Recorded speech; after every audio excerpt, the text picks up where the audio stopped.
Turf Business TV are here on the final day of BTME, a new look show.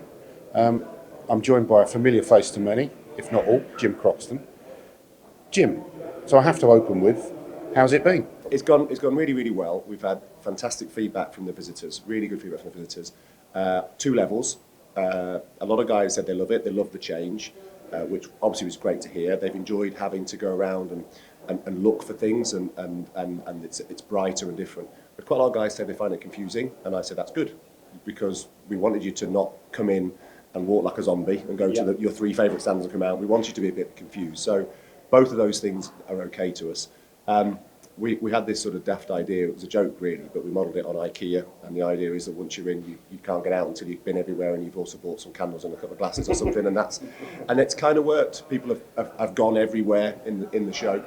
Exhibitor feedback is always at this stage emotional, good and bad, and we listen to that, absolutely listen to that, but we really want to take some time over the next couple of weeks to get that slightly colder feedback from it. We know that we've got a couple of areas in the layout that haven't been as vibrant as others, and mainly things we thought might be the dead areas where we tried to make sure we drove traffic. It may be we haven't driven quite the right traffic, so we've got to look at how we shape it for next year. We're going to keep pretty much the same layout, but we're going to refine it and make sure that the attractions in some of the ends of the show are the ones that bring the key customers down, rather than perhaps the simulator, for example, tended to attract the young Volfy type guys, didn't necessarily attract the big course managers. So that corner of the red zone perhaps is a little quieter than it could have been. And my dream is to make sure that each exhibitor gets the same experience. It's impossible in any show because every show has edges and corners.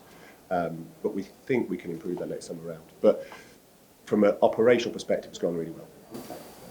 For those exhibitors to all have the same experience, it doesn't quite often depend on how they approach the show and what they put into it, because the guy that gets the best results quite often is the guy who's worked hardest at it and not just turned up with the same stuff he's been doing for 15, 20 years perhaps. Well, that to me has been the greatest thrill of the last 12 months. So when we announced the changes, there was lots of reaction, some really good reaction, but lots of, oh, change, no. But over time, when we managed to shape it out, what I've really liked is how many exhibitors have used the opportunity to look at how they exhibit. A lovely stat for me as both a show owner and a businessman was the fact that of all the 120 or so returning exhibitors from last year, they've taken 14% extra space on average. So lots have said, can we go a bit bigger, can we do a bit more? And that's really nice, and there's some fantastic stands out there. But there's also exhibitors have arrived at the show with a plan, and their plan is to engage in this way, that way, whatever.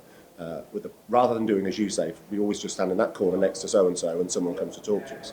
I've had, and I'm not going to name any names, but we know that one stand holder has come to us with concerns that it's been not the footfall he was hoping for in that particular area. I wandered past a little bit later on, and the two people manning the stand at the time were sat at the back of their stand on their phones, whereas the stand next to them had a lot of people on it, and they were all stood engaging with them. Yeah. I've still got to drive footfall. It will do our bit, but you're absolutely right. Exhibitors need to embrace it if they can.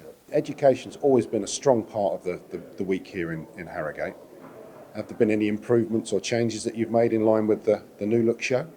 We predominantly wanted to keep the structure of that the same, because we wanted some constants. We didn't want everything to be and everyone to be confused. So the same 4 days, Sunday through Wednesday, the same general balance of workshops and conferences on the first 2 days and seminars on the two show days, yesterday and Tuesday. We did add in some special interest conferences this year. We did we did 3 new ones, 4 in total. So the Young Greenkeepers, Deputy Managers, which was really successful, Links Management and Ecology. All 4 have been good, but they've added a slight difference. They've been 3-hour sessions rather than our usual series of 45-minute seminars. So people have been away from the show for longer, but then they've had the rest of the day to get back into the show. That seems to have worked. Early numbers suggest that we've had fewer individual educational experiences because they've been in a 3 or 4 hour one, not 4 45-minute ones. But the overall hours that we've delivered has gone up. So happy with that, yeah. You joined us out in Madrid for our first Turf Business Summit, and as you well know, one of the key things that came from that was that education is very important, and a very important part of attracting new people into the industry. What are BIGGA doing to encourage that continued growth for people and actually make it a more attractive industry for people to come into, because that again was a key thing that came out of our summit. Yeah, I think I need to take the two things slightly separately. Education, and we're very fortunate. So, we work really closely with the IOG and get on well with them. But I don't envy them their task. Their range of membership and skills is so vast, from the volunteers at bowling clubs and big clubs to Wembley and Wimbledon. Is so broad. All of our members are greenkeeping. Yeah. They're all on a golf course. They all manage fairways, greens, and roughs and bunkers. So our programme is probably a little bit easier to understand and a bit easier to manage, but in my opinion, it's still not coherent enough. The first couple of steps in education are quite straightforward. Nearly everyone does their level 2. Yeah. The successful ones go on and do level 3, but then it really becomes a bit of lots of people stop. We did a survey last year and found that, according to the survey, half of our course managers haven't done further formal qualifications past level 3, which to me, I'd like to see more people having a formal qualification in their management role. But one of the reasons is I think it's not as coherent as it could be. It has been, and I'm not going to criticise the training providers because they've done what has been asked of them, but for a few years it's been the training providers putting on the education that they can make work. It's not been the industry saying we need you to put this on, and so we've taken big steps with that. We've put the Trailblazer Apprenticeship on through the government, which is excellent. The employers like it, and we're now going to move into level 3 and level 5 with that. And we are trying to make sure that there's a skills matrix that every club understands and every greenkeeper understands that says, right, when you got here, if you want to keep going, you need to do this and this and this.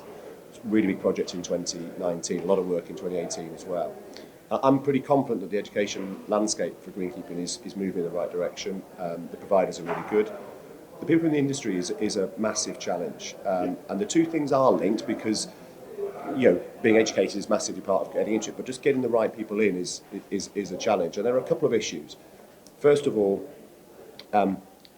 frankly, at average golf clubs, the pay for people in their first, could be up to 5 years of career, it's not very good. And that's a problem. I'm a parent myself, and my kids will grow up to have jobs, and I would look at to start at the bottom of greenkeeping nowadays. A lot of parents are going to say, well, you're going to have to work long hours, weekends, cold weather, whatever else it is, and I'm not sure. So really, over time, I think it will improve. I think golf clubs are recognising that if they want good staff, they're going to have to reward them. But that's a bit chicken and egg. We've got to get them doing that. But I do think we've got a couple of opportunities to do some other things. I've just met this morning with a forces veteran who's got into greenkeeping, and we're having real success in second career greenkeepers. And I don't want it to be seen as a bit of an escape route, because some of these guys have got a pension from the police force or from the forces or whatever, but it really works. The structure of greenkeeping really works for people that have been in like an armed forces environment or in the police force. It's very hierarchical, very camaraderie, that's probably not the right word. So we're going to have a focus there, but I think ourselves with the IOG as well have got a real task on our hands to try and get the message out that jobs in turf management can be the right ones. And I think we talked about this just this week actually. I think we focus so much on the amazing opportunities to be a Neil Stubley at Wimbledon or a Kenny Mackay at Wentworth, and I think a 16-year-old looks at that and goes, I can't imagine that path. I think we've got to put a 21-year-old in front of them who's had 2 promotions and thinks this is amazing. I've been to the Ohio State program, or I've volunteered at the Open or something, and make those leaps a bit easier. Schools is a challenge for us. There are so many schools, but we're trying to encourage our greenkeepers to form a link with a school, because you might get golfers or young guys coming in that way. So there's a lot to do. Actually, it is a challenge. It was mentioned at the summit by all sides of the industry. Yeah, right.